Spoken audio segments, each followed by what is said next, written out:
டேய் மச்சான், என்ன நடக்குதா இங்க? எனக்கு ஒரே பயமா இருக்குடா. அப்ப வந்த சரக்காச்சி கம்னிடுறா. ஏய் அவனுக்கு ஃபோன் பண்றேன், என்ன நினைக்கிறேன்? டேய் உண்மையை சொல்லுங்கடா, என்னடா பண்ண போறீங்க? ஐயோ டேய் மச்சான், எங்கடா இருக்க?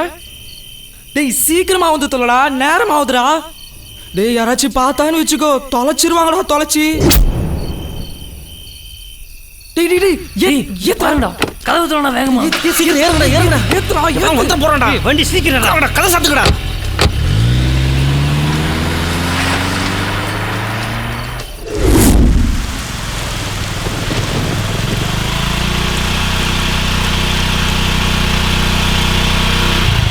டேய் ஜீவா, ஏன்டா மழையில வந்து உட்காந்துருக்க? உனக்கு என்ன பைத்தியமா பிடிச்சிருக்கு? ஆமாண்டா, வந்து உட்கார்ற வண்டியில. உங்க ரூம்ல இருந்தா பைத்தியம் தானே பிடிக்கும். அப்படி உனக்கு என்னடா பிரச்சனை? வாடா ரூமுக்கு போலாம். நான் வரலடா.